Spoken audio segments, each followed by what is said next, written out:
The next two figures in the set are Skyburst and Stormclash, the helicopter twins. You can tell which is which by their color scheme. Skyburst is the one that has, Skyburst is the one that has the red part of her roof on the right side, and Stormclash is the one that has the red part of her roof on the left side. Essentially, their paint schemes are meant to be mirror images of each other. That's how you tell them apart. It was a clever little thing, and it's a good way to make sure you didn't just get two of the same mold. So let's concentrate on just one. We're going to look at only Skyburst to get the details of the helicopter. Like I said, Rook is... not Rook. She's not Rook. Alpha Bravo's helicopter is probably my favorite of the Combiner Wars, and it's good to have a good helicopter toy, because the only helicopter transformer I had before this was Arachnid, and that is not a good sample. Now, they actually did a little bit more remolding for the vehicle mode. Instead of a missile rack on the arms, like they did for the Protectobot helicopter, when they didn't do this bit of remolding for the Protectobot version of the helicopter, but they did it here. Like, see, he has little canard wings on the side now, and they didn't paint the hands a different color, because the way the arms transform right along the side of the helicopter, it will kind of stick out too much. But I find it hilarious how they actually finally did a remold to get rid of the missile rack, but it was too late for the rescue helicopter. So you got a rescue helicopter with missiles of protection. Yeah, probably missiles that fire extinguishing foam, but you know, there's so many other ways to deliver foam besides frickin' missiles. So the color scheme, like I said, they're just reflections of each other, but you do have like that cyber kanji greeble on the side, and it's all just this very nice teal and sea green and red. It looks okay. So let's get the twins into robot mode and appreciate them for that. So here are Skyburst and Stormclash in their respective vehicle modes. Once again, you can tell them apart by the reflection, the Autobot insignia, and the red striping. So, yep. Yeah, the observant will notice that I reversed them, so this is Skyburst and this is Stormclash. Just wanted to see if anybody might have noticed that at the last second, and maybe posted a comment before I had a chance to explain it. So, you know, just a little bit of trolling. And I gotta say, this mold is the first one that kind of leaves me worried. Because, like, it's a really good-looking mold. Don't get me wrong with that. I love the way these robots look, and I love the way the vehicle mode looked. But, it's scary to transform this one. There are some joints that, when you undo the pegs or move them, they make horrifying clicking sounds, making you think that you've snapped the plastic somewhere. And then there are other points where, rather than clicking securely into place, it just feels like parts are just sort of resting there as a suggestion. Especially here, the cockpit halves. Like, it's supposed to peg into the leg down there, but the peg doesn't really... It's more of a resting point than it is a peg. So, you know, like that's so weird. Like, some parts of it are so tight and terrifying to move, and other parts just, you know, don't lock into place at all. It's a really weird experience. So, let us get a closer look. I'm going to take a look up at their faces first, and then we're gonna just concentrate on one of them. So, let us start with the Skyburst here. She has a very nice unmasked face. She does not have painted in lipstick, so you know that's the whole theme I'm going with. Only one of them actually wears makeup. That's why she's Team Cutie. But it is a very well made face. It has a good expression, nice shapes, good paint scheme. I like it. It's a very, very pretty robot face. Then, looking over at Stormclash, we have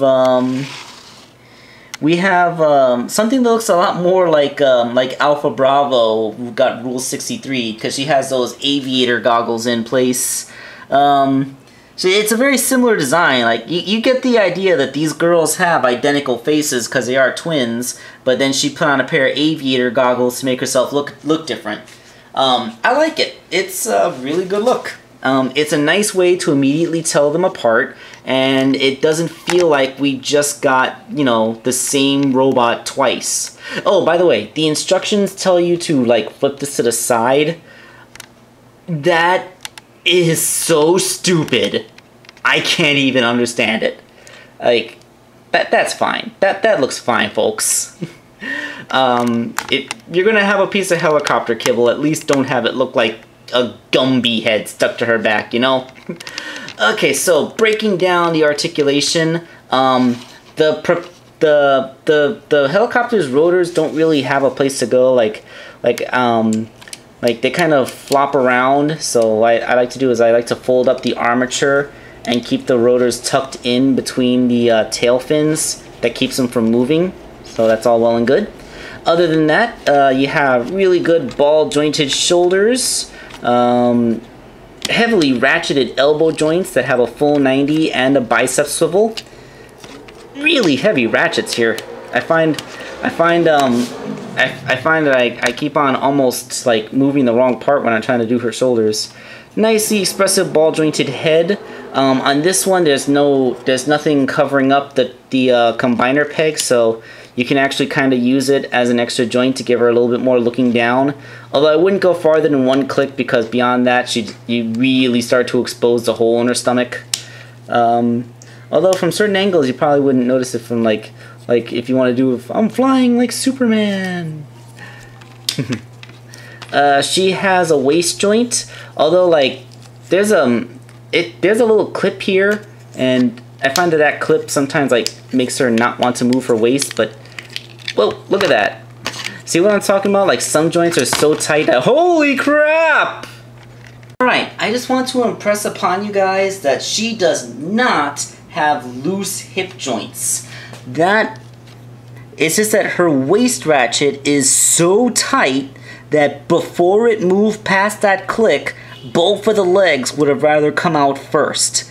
Like, and look, these are, like I said, these are good ball joints. They are not loose. They are excellent ball joints. Aside from Pyromagna's knees, I have not had any loose joints on any of these figures until we got to this toe here. Yeah, that toe is a little bit loose. But hey, it's only a toe. It doesn't really do anything. She has a solid 90-degree knee, which, given the way the aerial bot leg construction, that's there's no getting past that, because it's like a shelf of plastic preventing the leg from going any further. And okay, yes, this also doesn't clip very well. Like I said, the weird thing about this is that some of the pegs are so tight, they make snapping noises that make you think you broke the toy, and other pegs just kind of rest against each other, and just kind of stay there because the toy feels cooperative. So it's a really weird experience with this mold. Like, it's the best looking, and I do think that the twins are my favorite of the set. But holy crap, those plastic tolerances, man. It feels weird. These guys do have perhaps the coolest accessories, though. They come with these badass swords. Look at them. They look like giant dragonfly wings with the blue and the like it's blue and then it fades to white along the tip of the blade like an energy sword, and they're huge, and like they can hold them super awesomely.